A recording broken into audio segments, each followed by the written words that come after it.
नमस्कार, मैं हूं मयूरिका और वीएनएम टीवी पर आप मेरे साथ देख रहे हैं वीएनएम टीवी का प्राइम टाइम शो। इस प्राइम टाइम शो में हम अलग-अलग मुद्दे उठाते हैं। वैसे ज्यादातर मुद्दे हम गुजरात के उठाते हैं, लेकिन आज मुद्दा महाकुंभ का मैं इसमें ले रही हूं क्योंकि ये हर एक राज्य का, पूरे देश का मुद्दा बन गया है। 55 करोड़ लोग अब तक वहां स्नान कर चुके हैं और सरकार द्वारा इस तरह प्रमोट किया गया कि 144 साल बाद महाकुंभ का आयोजन हुआ है और आप सभी को आना है। बहुत सारे लोग, करोड़ों की संख्या में लोग पहुंच गए, वहां संगम में डुबकी भी लगाई, अव्यवस्था भी देखने मिली, आस्था भी देखने मिली, सब कुछ वहां देखा गया। लेकिन इसी बीच एनजीटी का एक रिपोर्ट आता है कि जो नदी है उसका पानी ना पीने लायक है ना नहाने लायक है। उसके बाद फिर एक जंग छिड़ गई है कि आखिरकार इतने सारे लोगों को जब सरकार आमंत्रित करती है, आप आइए और महाकुंभ में डुबकी लगाइए, तब अब जब एनजीटी का ये रिपोर्ट आया है, लोग अपनी आस्था पर, एक कहीं ना कहीं आस्था लोगों की सवालों के घेरे में आ गई है कि ये आस्था है या आस्था के साथ खिलवाड़ है। आज इसी पर चर्चा होगी कि जब पानी इतना मैला था वो पहले से था या फिर इतने सारे लोगों के नहाने के बाद हो गया, और अब जब इतने सारे लोगों ने वहां संगम में स्नान कर लिया है उसका क्या जवाब शायद सरकार नहीं दे पाएगी, लेकिन एक चर्चा के जरिए जरूर इस मुद्दे को उठाना चाहेंगे। हमारे साथ कुछ खास मेहमान भी जुड़े हैं। भारतीय जनता पार्टी की ओर से संजीव पंचोली जी हमारे साथ जुड़े हैं। संजीव जी, स्वागत है चर्चा में। हमारे साथ कांग्रेस पार्टी की ओर से सागर शाह जुड़े हैं। सागर जी, आपका भी स्वागत है। और हमारे साथ एनवायरमेंटलिस्ट के रूप में रेखा व्यास जी जुड़ी हैं। सबसे पहले आज रेखा जी का वर्जन लेंगे क्योंकि पर्यावरण के साथ काम करती हैं और एनजीटी का जो ऑर्डर आया है उसके साथ हमेशा ही पर्यावरणविद ज्यादा बेटर तरीके से इसे डिफाइन कर पाएंगे। रेखा जी, आप हमारे साथ जुड़ी हैं, बहुत बहुत स्वागत है। और बताइए, ये जो आज महाकुंभ उत्तर प्रदेश के प्रयागराज में लगाया गया है, करोड़ों लोग वहां पहुंच रहे हैं और अब एनजीटी अचानक 70 जगहों से सैंपल लेती है और कहती है कि ये पानी जो है नहाने लायक नहीं है। कैसे देखते हैं इस पूरे मुद्दे को मैम? हाँ, पहले बहुत बहुत धन्यवाद आपका। ये जो रिपोर्ट जो आई है एनजीटी की, मतलब रिसेंटली जस्ट 3 फरवरी को, which is really very very dangerous and हम सब के लिए फिक्र की बात है। एक मैं आपको बता दूं कि ये रिपोर्ट में ये बताया गया है कि जो फिकल कोलिफॉर्म बैक्टीरिया, राइट, जो इतने सारे मनुष्य या कोई भी एनिमल्स अगर जब पानी में बात करते हैं, उनके जो इंटेस्टाइन है उसमें ये फिकल कोलिफॉर्म बैक्टीरिया होते हैं। तो स्वाभाविक है, इतने सारे, जैसे आपने ही बताया कि 55 करोड़ लोग वहां अगर स्नान किया है तो उनके जो शरीर में से जो मल जो है वो जो विस्थापित हुआ, वहां से जो फिकल कोलिफॉर्म बैक्टीरिया की जो अमाउंट है वो बिल्कुल, जिसको हम बोले कि डेंजरस लेवल के ऊपर है, राइट। वो अमाउंट होनी कितनी चाहिए? तो एक जो रिपोर्ट है उस हिसाब से ये अमाउंट अगर 500 एमपीएन, एमपीएन मतलब कि मैक्सिमम पॉसिबल नंबर पर 100 मिलीलीटर जितना होता है तब तक ठीक है, बिल्कुल पानी अच्छा है, पीने लायक है, कोई प्रॉब्लम नहीं। और ज्यादा से ज्यादा 2500 अगर एमपीएन होता है तो भी प्रॉब्लम नहीं है, वो भी अगर हमारा बॉडी है वो शायद एक्सेप्ट कर पाएगा।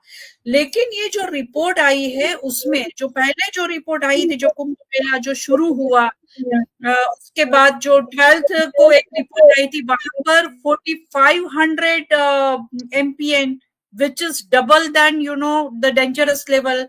इसके बाद 49,000, जो 14 को जो रिपोर्ट आई उसमें 49,000 एमपीएन, आप सोचिए। और अभी जो रिसेंटली जो पोल्यूशन कंट्रोल बोर्ड ने एनजीटी को बोला कि आप जो लेटेस्ट रिपोर्ट है वो आप हमें दिखाइए, in that it is mention कि वो 11 lakhs और संगम पर 7 लाख है। अब सोचिए ये कितना कितना कितना ज्यादा है, जो होना चाहिए उससे कितना गुना ज्यादा है। और इतना लेवल ज्यादा होने से क्या क्या नहीं हो सकता है, वो हमें एक लोगों की हेल्थ की भी फिक्र करनी चाहिए। आप समझ सकते हो, ये कोई भी अगर सुएज वाटर होता है में ये फिकल कॉलीफॉर्म बैक्टीरिया होता ही है, उसमें कोई आश्चर्य नहीं, लेकिन ये ट्रीटमेंट के बाद पानी में छोड़ना चाहिए। और फिकल कॉलीफॉर्म बैक्टीरिया के साथ इसमें अलग अलग दूसरे भी पैथोजेंस उसमें होते हैं, जिसमें वायरस और प्रोटोजुआ और अलग डिफरेंट के बैक्टीरिया, वो ह्यूमन बीइंग में सीरियस इलनेस पैदा कर सकता है, जैसे कि टाइफाइड, कोलेरा, वॉमिटिंग, डिसेंट्री, काफी सारे, इवन कैंसर, स्किन डिसीजेस, आई का इन्फेक्शन, तो इतने सारे डिसीजेस होने की भी संभावना है। आपने जैसे जो नंबर बताया कि लेटेस्ट 55 लाख करोड़ लोग ने अगर स्नान किया है, तो हमें रियली वो फिक्र होनी चाहिए। मुझे लगता है कि सरकार ने इस बात को बिल्कुल सीरियसली नहीं लिया है कि इतने सारे लोगों के हेल्थ के साथ क्या खिलवाड़ हो रहा है। और दूसरा कि उत्तर प्रदेश की जो पोल्यूशन कंट्रोल बोर्ड है, वो तो जो रिपोर्ट दे रही है वो बिल्कुल एनजीटी की रिपोर्ट के साथ मैच नहीं हो रही है। तो जुडिशरी भी इसके लिए क्वेश्चन पूछ रहे कि आप सही रिपोर्ट तो लाओ, क्योंकि ये रिपोर्ट शायद उन्होंने जो प्रोड्यूस की वो 12 जनवरी के पहले की थी, जिसमें ऑक्सीजन की मात्रा भी ज्यादा थी। और ये जो फिकल कॉलीफॉर्म बैक्टीरिया है उसकी अमाउंट भी मैनेजेबल था। मतलब कि लोगों की हेल्थ के साथ यहाँ बिल्कुल खिलवाड़ हो रहा है, ऐसा लग रहा है। बिल्कुल जी। ये प्रदूषण बाद में फैला या कुंभ के पहले फैला, उस पर हम चर्चा करेंगे, लेकिन दो मेहमान हमारे साथ और जुड़े हैं, उनकी भी प्रतिक्रिया ले लेते हैं। भारतीय जनता पार्टी के प्रवक्ता संजीव जी हमारे साथ है। संजीव जी, बात जब एनजीटी की रिपोर्ट की आई है, तब ये सवाल उठता है कि आखिरकार इतने सारे लोगों को बुलाकर जिस तरह से प्रदूषण फैलाया गया, उस पर क्या कहेंगे संजीव जी? देखिए, आपका जो शब्द है ना मयूरिका जी, बुलाकर, वो बहुत सुंदर है। एक्चुअली हमारे देश में बुलावा तो क्या है कि सरकार का बुलावा तो हम हर घर जाके कोई न्योता नहीं देते, ये आस्था का विषय है और लोगों का प्रेम और भक्ति का विषय है। सरकार कहीं किसी के घर पे नहीं जाती है। सर, बहुत सारी एडवर्टाइजमेंट हुई है, बकायदा मुख्यमंत्री योगी आदित्यनाथ ने बड़े बड़े इंटरव्यूज दिए हैं चैनल्स को कि आप आइए, हमने बहुत सारे इंतजाम किए हैं करोड़ों लोगों को। अब करोड़ों लोगों के इंतजाम ऐसे कर दिए हैं कि सारे पॉइंट बंद है और लोग चल के हजारों किलोमीटर चल के जा रहे हैं, वहां जा रहे हैं, वहां से अयोध्या जा रहे हैं। आस्था के साथ कोई सवाल जब आस्था का होता है नहीं होता है, लेकिन ये लोगों के साथ परेशानी है। अयोध्या के लोग परेशान हैं, प्रयागराज के लोग परेशान हैं, स्कूलें बंद कर देनी पड़ी है। ऐसे महाकुंभ का क्या फायदा, जहां डुबकी लगाकर एक व्यक्ति तो शायद पाप से मुक्ति पा रहा है, लेकिन दूसरा परेशानियों में गिर रहा है। संजीव जी। नहीं, मैं आपकी बात से संपूर्ण सहमत हूं, इसीलिए मैं महाकुंभ गया भी नहीं और मैं जाना भी नहीं चाहता। मैं पर्सनल लेवल पे ये समझता हूं कि ये जो भी पानी जो है वो मलिन ही रहेगा, क्योंकि अगर आप देखेंगे कोई स्विमिंग पूल है, उसमें एक साथ में 100 लोग अगर स्नान को पता नहीं चलेगा, वाटर मिलिन हो ही जाएगा। यहाँ एवरीडे 50 लाख से ज्यादा लोग अगर स्नान कर रहे हैं, तो इसमें कोई संदेह नहीं है कि पानी की जो मलिन की मात्रा है वो बढ़ेगी। तो लोगों की हमारे देश में आस्था बहुत है, हम किसी के आस्था के साथ में ये स्टेटमेंट नहीं दे सकते, खिलवाड़ नहीं कर सकते। जिसको ये लोकशाही देश है, जिसको जो ठीक लगे वो कर सकता है। पर मेरी खुद की राय है कि मैं नहीं गया हूं और भी लोग न जाए, जब तक कि गंगा तो गंगा है, मैया है। तो हमें भी अपनी आस्था का अगर भरोसा है तो आप जाइए, पर मेरी ये सोच है, अगर हाइजीन का आप सोच रहे हो तो मैं खुद नहीं गया और मैं न किसी को जाने दूंगा। जी बिल्कुल, ये बहुत अच्छी बात सर आपने कही है। मुझे लग रहा है एनजीटी के ऑर्डर के बाद वहां की सरकार को ये कहना चाहिए कि अगर अभी फिलहाल पानी प्रदूषित है, आप बाद में आ जाइए, गंगा वहीं रहने वाली, गंगा कहीं नहीं जा रही है। सागर जी के पास चलती हूँ। सागर जी, क्या कहेंगे? ये जो रिपोर्ट आती है, करोड़ों लोग वहां पहुंचते हैं, बहुत सारी परेशानियों का सामना लोग करते हैं और सोचते हैं कि कुंभ में ना कर हमारे पापों का नाश हो जाएगा, लेकिन ये पापों का नाश क्या ऐसे हो पाएगा? और ये जो गंदा पानी लोगों के शरीर में चला गया है, उसका क्या? देखिए, मान्यताओं के साथ खिलवाड़ नहीं किया जा सकता। ये भारत देश है। भारत देश के अंदर अलग अलग धर्म है, अलग अलग धर्म को मानने वाले लोग रहते हैं। हम उनकी आस्था, फेथ या मान्यताओं के विरोध में नहीं जाना चाहते। ऐसा नहीं है कि कुंभ का मेला पहली बार हो रहा है। कुंभ का मेला कांग्रेस की सरकारों में भी होता था। आपको पता होगा तो कुछ ही साल पहले का एक वीडियो वायरल हुआ है, 1954 का कुंभ का मेला, उसका वीडियो बहुत ही वायरल हो रहा है। उस वीडियो के अंदर खुद उस वक्त के तत्कालीन प्रधानमंत्री जवाहरलाल नेहरू जी उस कुंभ के मेले में खुद वहां पर मौजूद थे और तत्कालीन उत्तर प्रदेश के मुख्यमंत्री भी वहां पर मौजूद थे, उनका पूरा परिवार वहां मौजूद था। लेकिन अब देखिए कि जब हम परंपराओं की बात करते हैं, ट्रेडिशन की बात करते हैं, आस्थाओं की बात करते हैं, फेथ की बात करते हैं और मान्यताओं की बात करते हैं तो उसके कोई प्रमाण नहीं होते। तो सदियों से भारत में ये माना जा रहा है कि ये जो कुंभ का मेला है वो जो एक युद्ध हुआ था, महामंथन हुआ था, अमृत का कुंभ जो निकला था, देवों और दानवों के बीच में जो युद्ध हुआ था, वार्ता के अनुसार, एक स्टोरी के अनुसार, उसको हम सत्य भी मान सकते हैं क्योंकि वो हमारी परंपरा है। और उसके अंदर जो देव और दानवों का जो युद्ध हुआ था उसमें जो अमृत का जो कुंभ था उसको हाथापाई के अंदर कुछ बूंद गिर गए थे और कुछ बूंद में से जो 12 बूंद गिरे थे उसमें से 4 महत्वपूर्ण बूंद थे जो प्रयागराज, हरिद्वार, उज्जैन और नासिक के अंदर गिरे थे और वहां पर ये कुंभ का मेला लगता है जिसे पूर्ण महाकुंभ का मेला कहा जाता है जो हर 12 साल में लगता है। तो ये परंपरा तो चलती रहती है। लेकिन पहले के जमाने की बात करें तो तब हमारे पास साइंस नहीं था। जैसे रेखा मैडम ने बताया कि ये रिपोर्ट्स आई है तो अभी साइंटिफिक रिपोर्ट्स भी हमारे पास जुड़ी हुई है। तो मान्यताओं के साथ अगर ये कुंभ के मेले का आयोजन किया गया है, ऐसा प्रचारित किया गया है कि 140 साल के बाद ये योग आया है और सबसे ज्यादा लाखों करोड़ों लोग आज इस कुंभ के मेले में आए हैं, उसका रिकॉर्ड बनाने के लिए अगर ये लोग प्रयत्न कर रहे हैं और गोदी मीडिया के द्वारा ये प्रचारित किया जा रहा है कि ऐसा पहली बार हो रहा है, तो मैं आपको बता दूं कि जब हम आजाद हुए थे तब हमारी पॉपुलेशन 39 करोड़ थी।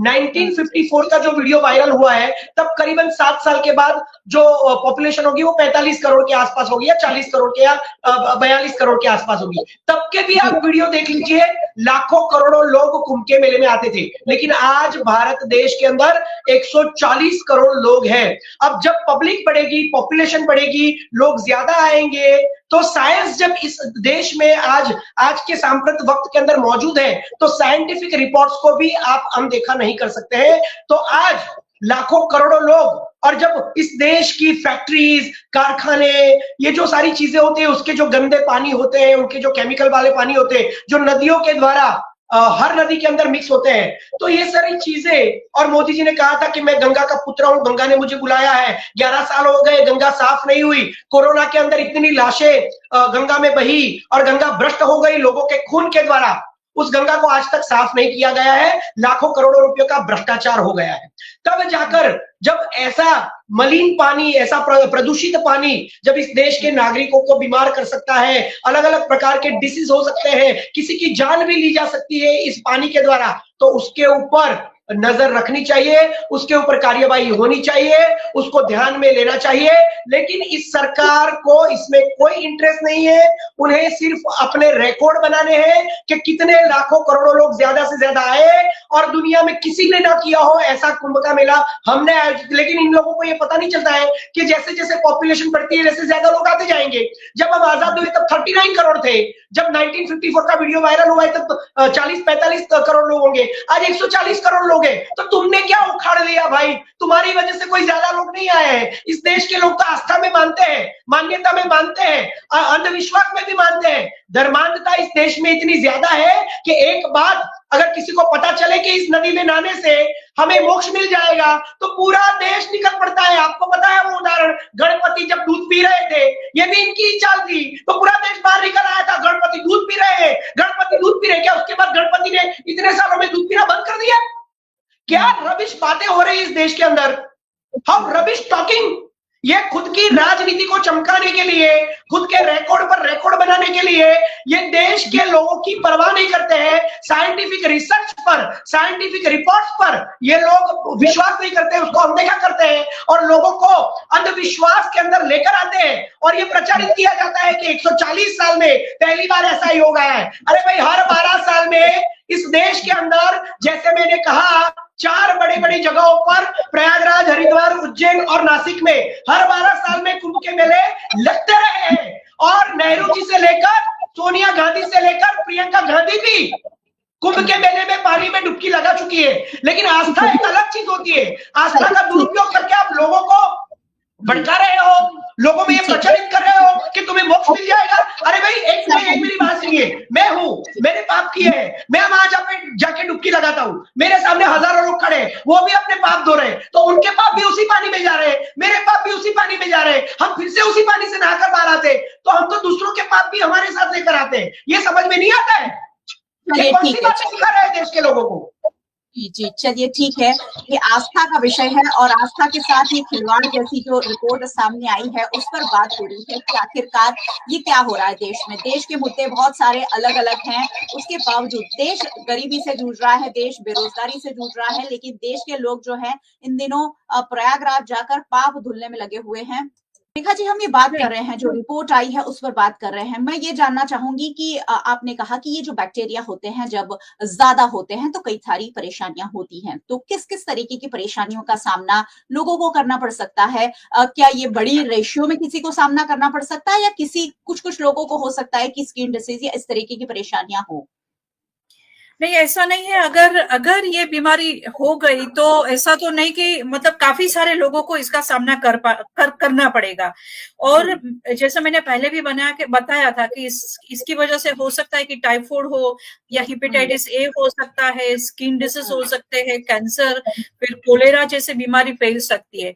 और ये फैलने से ऐसा नहीं कि ये यहाँ तक रुक जाएगा। जिसको घर में ये प्रॉब्लम होगी, ये डिजीज होगा, उसके आसपास रहने वाले को भी उसकी वजह से ये डिजीज ज्यादा भी और भी ज्यादा स्प्रेड हो सकता है, पूरे देश पे स्प्रेड हो सकता है। WHO ने भी एक वार्निंग दी है कि इतने सारे लोग अगर यहाँ स्नान कर रहे हैं तो ये हमें जो लोग यहाँ आ रहे हैं उनकी हेल्थ का पूरा ध्यान रखना ये सरकार की जिम्मेवारी है। तो ये तो सरकार को ध्यान रखना ही पड़ेगा, लेकिन अब तो जो हो गया वो हो गया। अब जो हो गया वो हो गया, लेकिन अभी भी सरकार ने ये नहीं सरकार ने ये नहीं कहा है कि भाई अभी फिलहाल पानी खराब है, प्लीज मत आइए।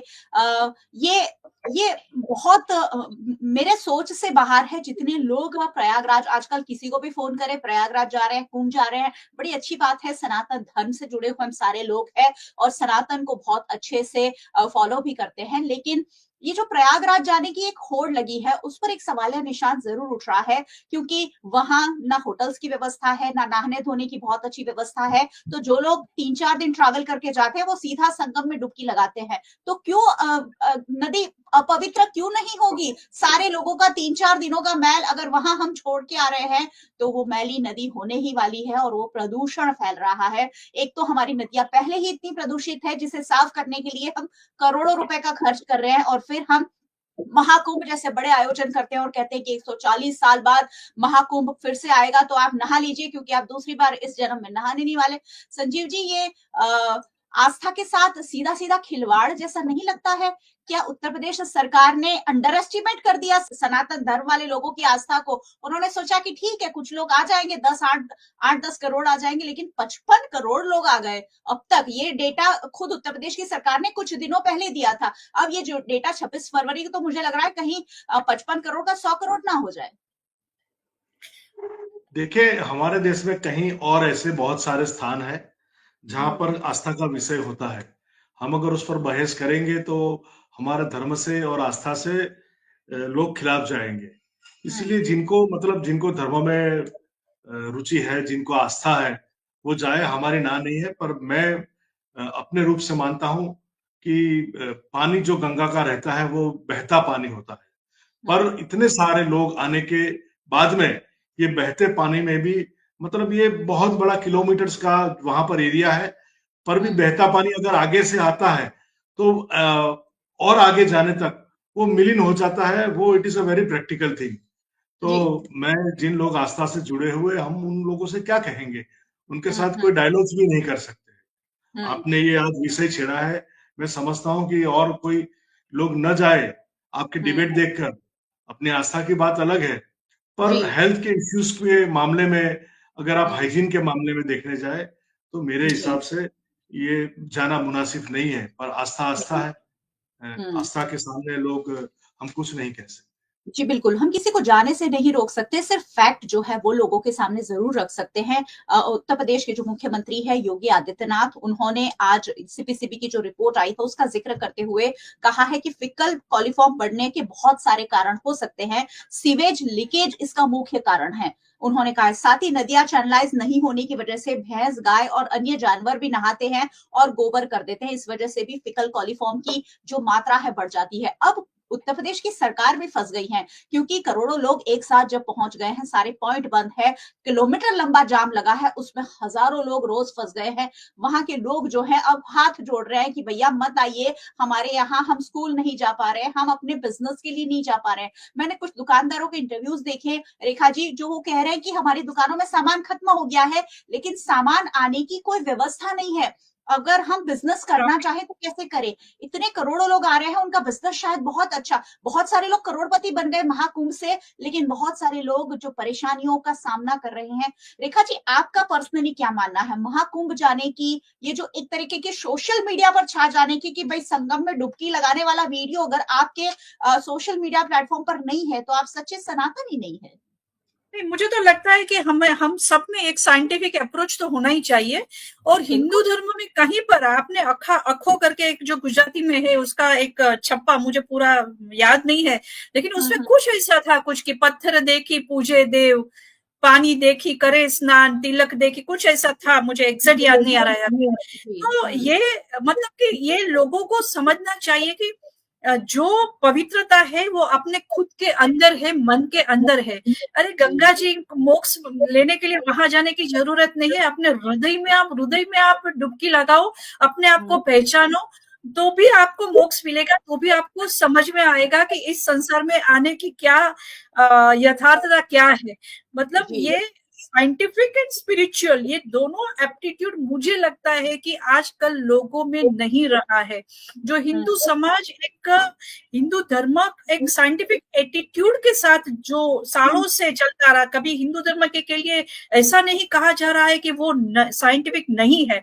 सो there are many reasons behind it, लेकिन आजकल ये जो ब्लाइंड फेथ, एक जिसको बोले जो क्रेज है, जो एक बिल्कुल दूसरों को देखकर हमें भी ऐसा करना चाहिए, तो ये एक पागलपन जैसा मुझे लग रहा है। This is actually not true Hinduism, this is what I personally believe. तो मुझे लगता है कि एटलीस्ट जो पढ़े लिखे लोग हैं उनको तो साइंटिफिक एटीट्यूड रख के लोगों को एडवाइस देनी चाहिए कि आप कर्म करो तो आपको मोक्ष मिलेगा, अच्छा कर्म करो मोक्ष मिलेगा, क्यों नहीं मिलेगा। बिल्कुल, अच्छे कर्म करिए और नदियों को प्रदूषित नहीं करना, उसे प्रदूषण से बचाना, वो भी एक धर्म है। सनातन धर्म के साथ साथ इस देश की रक्षा करना, जी हमारे जल संसाधनों की रक्षा करना, ये बहुत बड़ा धर्म है। शायद हिंदू धर्म से भी बड़ा धर्म ये है कि हम अपनी विरासत जो हमारी अगली पीढ़ी को देके जाने वाले हैं उसे हम सुरक्षित रखें। सागर जी, मुझे लग रहा है कि उत्तर प्रदेश के जो मुख्यमंत्री है योगी आदित्यनाथ, उनकी कुर्सी हो सकता था थोड़ी बहुत खतरे में थी और उन्होंने अपने शक्ति प्रदर्शन के लिए अपनी कैपेसिटी से बड़ा दाव खेल दिया और अब वो जो दाव है इस तरह से उल्टा पड़ गया है और इतनी ज्यादा तादाद में वहां लोग पहुंच गए हैं कि उत्तर प्रदेश की जो व्यवस्था है वो चरमरा गई है। मुझे लग रहा है उत्तर प्रदेश की फिर भी व्यवस्था बहुत अच्छी है। अगर गुजरात में ये महाकुंभ होता तो शायद हमारा पूरा गुजरात हमें बंद करना पड़ता, क्योंकि हमारे यहाँ तो व्यवस्था ही नहीं है शायद इतनी। क्या कहेंगे, ये सरकार ने जो काम किया है और जो विफलताएं आई है उस पर क्या कहेंगे? देखिए, सबसे पहले मैं अहमदाबाद की ही बात कर लेना चाहता हूँ, क्योंकि आपने गुजरात की बात की। तो यहाँ पर अहमदाबाद में साबरमती नदी है, ठीक है, वहां पर एक स्विमिंग कंपटीशन होनी थी। ये तो कोई इतनी बड़ी गंगा नदी नहीं है, और यहाँ पर तो रिवर फ्रंट भी बनाया है लाखों करोड़ों रुपए का, जहां पर पूरे अहमदाबाद के लोग आकर एंजॉय करते हैं और कहते हैं कि बहुत ही जबरदस्त रिवर फ्रंट बनाया है, और पूरा अहमदाबाद शहर वहां पे एंजॉय करता है। जहां पर मोदी जी ने चाइना के मुखिया को बुलाकर झूले पे झुलाया था और चाय पिलाई थी। उस अहमदाबाद की रिवर फ्रंट के पास बनी हुई जो साबरमती नदी है, वहां पर एक स्विमिंग कॉम्पिटिशन थी, उसको भी कैंसिल किया गया था, ये कहकर कि साबरमती नदी का पानी स्विमिंग कॉम्पिटिशन के लिए भी योग्य नहीं है।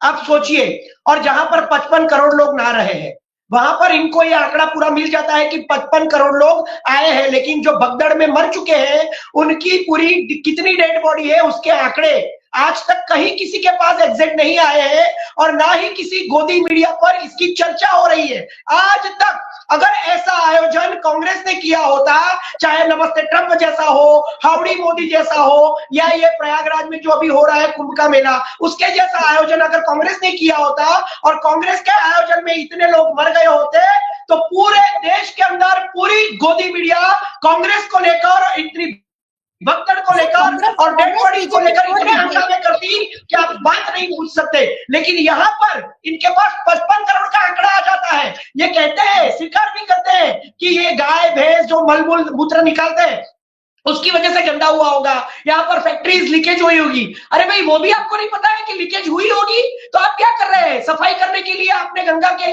पीछे पिछले 11 साल के अंदर लाखों करोड़ों रुपए खर्च कर दिए। अभी आप ये तो स्वीकार कर रहे हैं कि चाहे इसमें गाय भैंसे नहाती होगी तो मलमूत्र आता होगा, इसीलिए गंदा हुआ होगा, फैक्ट्रियां लीकेज होती होंगी, तो ये भी आपको नहीं पता है। लेकिन ये स्वीकार नहीं कर रहे हैं कि 55 करोड़ लोग नहा रहे हैं तो उसकी वजह से तो पानी गंदा होगा ही होगा। इसका स्वीकार ये नहीं कर रहे हैं। सत्ता, आप सत्ता की बात करते हैं, सत्य ही सत्ता है, सत्य ही सत्ता है। बाकी सारी कुर्सियों के किस्से कहानियों से बड़े नहीं हैं। इनकी कुर्सियां इनको पसंद है, ये साबित करना चाहते हैं, क्योंकि राहुल गांधी की तरह लाखों करोड़ों लोगों को जोड़कर रोड पर निकलेंगे तो इनके पीछे कोई भारत जोड़ो यात्रा में जुड़ेगा नहीं। इसीलिए ऐसा आयोजन करते हैं और रिकॉर्ड बनाते हैं और साबित करते हैं कि हम इतने करोड़ों लोगों में फेमस है, हम इतनी बड़ी पार्टी है, हमने इतने लाखों करोड़ों लोगों को जमा किया, हमने इतने लोगों को मोक्ष दिया। लेकिन मोक्ष के नाम पर हजारों सैकड़ों लोगों को मार डाला, फिर भी वो कहते हैं कि यहाँ पर जिसको मौत मिली वो तो मोक्ष पे गए। ऐसे लोग, ऐसी सोच वाले लोग, आप ये कहते हैं कि ऐसे साइंटिफिक रिसर्च और रिपोर्ट्स पर विश्वास करेंगे? इसका वो मतलब इसको वो अपने ध्यान में लेंगे? ये इन लोगों को कुछ पड़ी नहीं है, इनका आयोजन फ्लॉप है, ये सिर्फ आंकड़े दिखाते हैं। इनको जिसके आंकड़े दिखाने होते हैं उसके ही आंकड़े दिखाते हैं, इनको जिसके आंकड़े नहीं दिखाने होते वो सारे आंकड़े ये लोग छुपा देते हैं। चाहे वो गंगा में बही हुई लाशें हो या भगदड़ में मरी हुई मौतें हो, ये मौत के सौदागर लोग हैं। इनके हर आयोजन में मौतें होती है। चाहे किसान का आंदोलन हो तो 700 किसान मर जाते हैं, चाहे कोरोना मिसमैनेजमेंट है तो गंगा में लाशें बह जाती है, चाहे कुंभ का मेला तो यहाँ पे बहुत सारी भगदड़ में हजारों लोग मर जाते हैं, रेलवे स्टेशन पर लाखों लोग मर जाते हैं, पुलवामा में मर जाते हैं, गलवान घाटी में मर जाते हैं। ये लोग मौतों को कभी भी, ये कहते हैं, देश का प्रधानमंत्री कहता है कि मेरी वजह से मरे, ये लोग मौतों को गिनते ही नहीं है, दे डोंट काउंट डेथ्स। तो आप कहती है कि लोग बीमार पड़ेगी तो इनको परवाह होगी? ये मौत को नहीं मानते हैं किसी की, ये कहते हैं मेरी वजह से मरे, तो लोग बेकार बीमार पड़ जाएंगे, इनको क्या पड़ी है? इनको तो अपना इतिहास बनाना है, इनको अपने आंकड़े दिखाने हैं। सागर जी, मेरे सवाल तो सुनिए। राहुल जी और प्रियंका जी जा रहे हैं कि कैंसिल कर दिया महाकुंभ में नहाना? मैंने आपको पहले ही बताया है कि देश के पहले प्रधानमंत्री जवाहरलाल नेहरू भी जा चुके हैं, सोनिया गांधी भी जा चुकी है, राहुल गांधी भी जा सकते हैं। किसी का कोई परमिशन लेने की जरूरत नहीं है। यह देश सबका है और कांग्रेस सर्वधर्म समान में मानती है और सर्वधर्म समान में हिंदू धर्म भी आ जाता है। अगर राहुल गांधी और प्रियंका गांधी को जाना होगा तो वो भी हिंदू धर्म को सम्मान देते हैं, उनको जब जाना होगा वो जाएंगे। उसके लिए किसी मोदी, किसी शाह, किसी हेमंत बिश्वा शर्मा या किसी योगी आदित्यनाथ की परमिशन लेने की हमको जरूरत नहीं है। We are not answerable to this people who cannot organise a proper any event. ठीक है सर, ठीक है सर। रेखा जी से मैं एक छोटी सी बात जानना चाहूंगी। मैम, क्या जो कुंभ का आयोजन हुआ 14 फरवरी, उससे पहले का कोई डाटा हमारे पास है कि उस वक्त पानी का जो स्तर था, क्योंकि उस वक्त तो पानी प्रदूषित है कि नहीं, वो भी सारी चीजें नापी गई थी, जांची गई थी। क्या पहले से ये पानी प्रदूषित था या कुंभ में नहाने के बाद हुआ है? क्या उसका कोई डाटा है हमारे पास? नहीं, मतलब ऑलरेडी यही बात जो डिस्कशन पर हो रही है कि जो उत्तर प्रदेश का जो UPPCB, Uttar Pradesh pollution control board ने जो रिपोर्ट दी है, तो एक इस पर एक आर्ग्यूमेंट भी है कि उसमें जो ऑक्सीजन लेवल है, डिजोल्व ऑक्सीजन लेवल, जिनकी मात्रा सही है, जो होनी चाहिए 7-8 के ऊपर, और इसके अंदर जो फीकल कॉलीफॉर्म बैक्टीरिया का जो अमाउंट है वो भी नॉर्मल है। मतलब ये सब एक मतलब एनजीटी का ये बताना है कि ये जो रिपोर्ट है ये अभी की नहीं है, ये पहले की रिपोर्ट है। तो ये महाकुंभ जब 12 जनवरी के पहले की, तो तब तो सब सही था। और दूसरा मुझे आपको ये भी बताना है कि आपने जो बात बताई कि योगी आदित्यनाथ ने ये बताया कि गाय भैंस को नाने की वजह से ये हुआ, तो गाय और भैंस तो यहाँ मोक्ष लेने के लिए पूरे इंडिया में से वहां नहीं गए, वो तो जब पहले भी जितने नंबर में थे उतने ही नंबर में वहां पर है, तो एकदम से इंक्रीज हो गया, तो उसका लेवल इतने सारे लोगों ने यहाँ स्नान किया है, वही रीजन है। तो गाय भैंस का मतलब ये भी एक हंसने जैसी बात है कि ऐसा रीजन भी योगी जी बता रहे हैं। बिल्कुल हास्यास्पद है। और 55 करोड़ का जो आंकड़ा था आज 57 करोड़ हो गया है। ये यूपी सरकार ने खुद आज आंकड़ा दिया है कि 57 करोड़ लोग अब तक संगम में डुबकी लगा चुके हैं। अब वीवीआईपी अब लगातार आ रहे हैं क्योंकि अब जो कुंभ है वो खत्म होने वाला है। संजीव जी, एक एंड नोट पर कुछ कहना चाहें कि इस तरीके का जो आयोजन सरकार बड़े पैमाने पर कर तो देती है, लेकिन जब उस पर खरा नहीं उतर पाती है तो अब अलग अलग तरीके की बातें शुरू हो गई। योगी आदित्यनाथ खुद बैकफुट पर आ गए हैं और योगी आदित्यनाथ ने अपना एक शक्ति प्रदर्शन तो देश में बहुत बड़ा कर दिया, अपना कद बहुत बड़ा कर दिया, लेकिन बहुत सारे लोगों को मुसीबत में भी डाल दिया। देखिए मयूरिका जी, ये कोई शक्ति प्रदर्शन का मामला नहीं है, ये हमारे हिंदू संस्कृति के लोग जो आस्था के साथ जुड़े हैं। बहुत बड़ी सियासत हुई है और आप उससे इनकार नहीं कर पाएंगे। नहीं, देखिए आपका सोच अलग है, मेरा सोच अलग है। आप कह सकते हैं, आपका ये हक है, पर मेरा कहना यह है कि ये कोई सियासत का और ये मामला नहीं। ये देश के पहले अखिलेश यादव ने भी किया था, उससे पहले जितने भी मुख्यमंत्री उत्तर प्रदेश में आए थे सभी लोगों ने महाकुंभ का, यानी सभी लोगों ने किया था। सभी की आस्था को कहीं ना कहीं भुनाया जा रहा है। सभी लोगों ने किया था जो जहां पर कार्यभार पे थे। और अभी क्या हो गया, मयूरिका जी की कम्युनिकेशन सिस्टम अच्छी हो गई है, रोड रास्ते अच्छे हैं, लोग अपनी गाड़ी लेकर खुद ड्राइव करके चले जाते हैं, ट्रेन की फैसिलिटीज ज्यादा है, फ्लाइट की फैसिलिटीज ज्यादा है। सारी तस्वीरें देखी होगी, ट्रेन बस की सारी तस्वीरें आपने देखी होगी, अलग अलग जगह भगदड़ की। हर एक रेलवे स्टेशन पर अगर प्रयागराज की ट्रेन आने वाली है तो दूसरी ट्रेनें भी बाधित हो रही है। उस तरीके का माहौल पूरे देश में कहीं ना कहीं अव्यवस्था, असमंजस्य फैल गया है। लोग परेशान हैं और फिर भी महाकुंभ की ओर प्रस्थान कर रहे हैं। ये आस्था है, मैं उससे इनकार नहीं करूंगी, लेकिन व्यवस्था में तो हम बहुत मैं तो आपकी चैनल के जरिए इस डिबेट में कई बार मैं लोगों को कह चुका हूं कि आप अगर आपको कुछ भी परिस्थितियों का सामना नहीं कर पाते तो आप कुंभ में मत जाइए। मैं खुद नहीं गया क्योंकि मैं कभी इतनी भीड़ में जाना आवश्यक नहीं समझता अपने आप को। कुछ लोग समझते हैं चले जाए, आस्था के साथ जुड़ा हुआ मामला है, पर मैं रेकमेंड इसीलिए नहीं करता हूं कि मैं मेरे पास एक सोच है कि भाई इतने लोग, मैं स्विमिंग पूल में भी कभी स्विमिंग नहीं करता, नहीं करता, सोच रखती हूँ। मैं कोई होटल में नहीं करता क्योंकि मैं उसे हाइजीन नहीं समझता। अगर छोटा सा स्विमिंग पूल है, कुछ कम लोग कर रहे हैं, there is a filtration plant, then it is okay. पर मैं कभी सार्वजनिक स्विमिंग पूल से कभी स्विमिंग करने की मैंने गुंजाइश नहीं की, और न मैं किसी मेरे फैमिली के लोगों को कभी उसको मैं करने दिया है। मैं कहता हूँ हर बार कि भाई अपने हमारा हाइजीन का पहले ख्याल रखना चाहिए, पर आस्था से जुड़ा मामला है, जो भी मुख्यमंत्रियों ने किया है आज तक सब अच्छा किया है। माननीय योगी जी ने जो किया है वो बेहतरीन किया है। इसलिए किया है कि जो लोग आके वहां जाके आए हैं, स्नान के अलावा समय में आके आए हैं, उन लोगों का कहना है कि प्रशासन की व्यवस्था अच्छी है। और मैं समझता हूं कि योगी जी के भी पास उतना वो नहीं होगा कि इतने सारे लोग आ जाएंगे, वो डेटा नहीं होगा उन लोगों के पास भी कि भाई इतने सारे लोग एक साथ में आ जाएंगे। तो ये भी आ गया है, आस्था का विषय है, हम किसी को कुछ कह नहीं सकते। हर हर महादेव, इसके अलावा क्या बोल सकते। चलिए, व्यवस्था तो अच्छी थी लेकिन ना काफी हो गई। व्यवस्था बहुत अच्छी थी। मैं तो कह रही हूँ कि गुजरात में अगर ये होता तो पूरा गुजरात बंद करने की नौबत आती। सागर जी, हमारे पास वक्त कम है लेकिन आप कुछ कहना चाह रहे हैं, बताइए।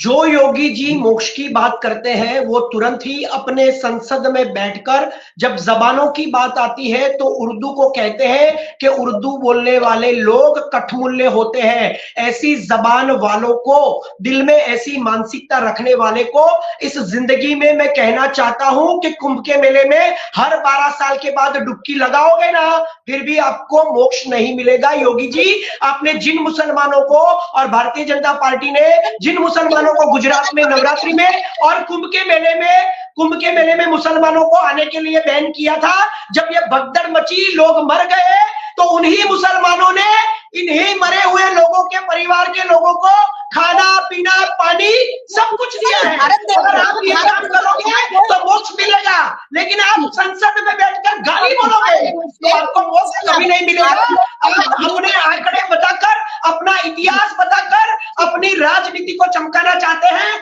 आपको किसी की मौत से कोई लेना देना नहीं। तो आपके दूषित पानी से अगर किसी को रोग भी हो जाए और उस रोग से भी कितने लोग मर जाए, इनको कोई फर्क नहीं पड़ता है। इनको 55 करोड़ है या 57 करोड़ है, सिर्फ उसी में इंटरेस्ट है। इनकी जबान पर जबान है, इनका कल्चर खराब है, इनकी मानसिकता खराब है। ये संसद में बैठकर देश की जबानों को गाली देते हैं। चलिए ठीक है, ये देश है ना, हिंदू और मुस्लिम में नहीं मानता।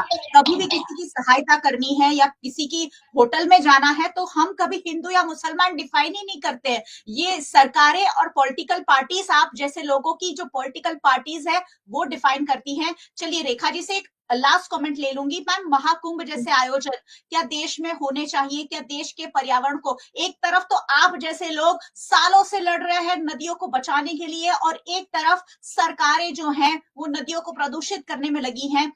सफाई तो हो नहीं रही है, सालों से बातें हो रही है। गंगा, जमुना, यमुना, सरस्वती ले लो, हमारी साबरमती ले लो, वडोदरा की विश्वामित्री ले लो, सिर्फ हम बातें किए जा रहे हैं। वो नदियों को पता नहीं हम कब पापों से साफ करने वाले, खुद को तो पाप धो रहे हैं, नदियों के जो प्रदूषण है वो कब धोएंगे? मैम, एक लास्ट कमेंट आप करना चाहें इस तरह के आयोजन पर जो प्रदूषण फैलाते हैं? नहीं, बिल्कुल नहीं। मैं तो बिल्कुल व्यक्तिगत तरीके से इसके बिल्कुल खिलाफ हूं। मैं मानती हूं कि इवेंट ऐसी ही होनी चाहिए जो सस्टेनेबल डेवलपमेंट के साथ रहे और सबके विकास और इसके साथ साथ पर्यावरण की भी सुरक्षा करे। ऐसी ही इवेंट होनी चाहिए। तो मैं बिल्कुल खिलाफ हूं। आस्था का सवाल है, अलग है, लेकिन उसको हाईलाइट नहीं करना चाहिए। और जैसे संजीव भाई ने बताया कि इसकी पब्लिसिटी सोशल मीडिया से हुई है, मेरा ये भी कहना है कि नहीं, न्यूज़पेपर में काफी सारी एडवर्टाइजमेंट भी इसके लिए आई है। तो नहीं, सरकार का फोकस बिल्कुल अपना एडमिनिस्ट्रेशन के बारे में होना चाहिए और लोगों के विकास के लिए वो काम करे। ऐसे इवेंट मैनेजमेंट के लिए सरकार नहीं बनी हुई है। उनका फोकस चेंज हो जाएगा तो देश के युवा को फिर जॉब्स की, एम्प्लॉयमेंट की ये सब प्रॉब्लम आएगी। जी बिल्कुल, हमारे देश के मुद्दे कुछ और है और हम महाकुंभ पर बातें कर रहे हैं और महाकुंभ में डुबकियां लगा रहे हैं। देश के जो आम नागरिक है वो एक टूर पर पूरी जिंदगी में नहीं जा पाते, लेकिन महाकुंभ जा रहे हैं, पैसे खर्च करके जा रहे हैं, शायद किसी से उधार लेके भी जा रहे हैं। जब नवरात्रि होती है हमें नॉइस पॉल्यूशन असर करता है, जब गणपति होता है तो हम कचरा ना फैलाएं ऐसा कहते हैं, हम दिवाली में पटाखे ना जलाएं ऐसा कहते हैं, लेकिन महाकुंभ में हम करोड़ों लोग एक साथ प्रदूषण फैला रहे हैं। मुझे लग रहा है सरकारों को सोचना होगा, क्योंकि हम ऑलरेडी हमारी जो पीढ़ी है उन्हें प्रदूषण की भेंट देके जा रहे हैं। ऐसे में ऐसे बड़े आयोजन हो सकता है किसी की आस्था हो, लेकिन आस्था के साथ ये जो सवाल है उस पर जरूर सबको सोचना होगा। मैं जरा भी यहाँ शब्दों के साथ नाइंसाफी नहीं कर रही हूँ, बहुत खुलकर बोल रही हूँ कि सबको सोचना होगा, क्योंकि ये धरती सबकी है, नदियां सबकी माता है। माता को ही प्रदूषित करेंगे तो शायद हमारा अस्तित्व ही नहीं बचेगा। चलिए, बहुत बहुत शुक्रिया आप सभी का हमारे साथ जुड़ने के लिए। Thank you so much, thank you. और बहुत बहुत शुक्रिया व्यूअर्स का जुड़ने के लिए, लेकिन व्यूअर्स को हमेशा जुड़ना चाहिए। ये सारी बातें वो है जो हर किसी के लिए जानना जरूरी है, जो कुंभ में गए, नहीं गए, सब, और आने वाले कुंभ में जाने वाले हैं उन सभी के लिए, क्योंकि ये हम सबसे जुड़ी बात है। महाकुंभ जाने से किसी के पाप नहीं धुलने वाले हैं। आप अच्छे कार्य करिए, अपने आप आपको अच्छे फल मिलेंगे। VNM TV को आप YouTube चैनल पर देख रहे हैं, जरूर देखते रहिए। और अगर हमारे चैनल पर नए आए हैं तो सब्सक्राइब किए बिना बिल्कुल मत जाइएगा, साथ ही बेल आइकन प्रेस कर दीजिएगा, क्योंकि हम यहाँ वही बातें करते हैं जो आपसे जुड़ी है और आपके लिए जानना बेहद जरूरी है। आप हमें OTT प्लेटफॉर्म्स पर देख रहे हैं, डीडी हंट, वोडाफोन टीवी, जियो टीवी और जियो टीवी फाइबर। 498 नंबर के चैनल पर VNM TV को 24 घंटे लगातार देखा जा सकता है। आप हमें फेसबुक पर देख रहे हैं, हम बहुत सारी फालतू की रील्स लोगों के साथ शेयर करते हैं। ये सारी बातें प्लीज शेयर कीजिए, क्योंकि जरूरी है हर व्यक्ति इन बातों की गहराइयों को जाने। VNM TV को रोज देखते रहिए, रोज रात 10 बजे ये शो मेरे साथ VNM TV पर आप देख सकते हैं, जहां गहन मुद्दों पर हम चर्चा करते हैं। देखते रहिए VNM TV। नमस्कार।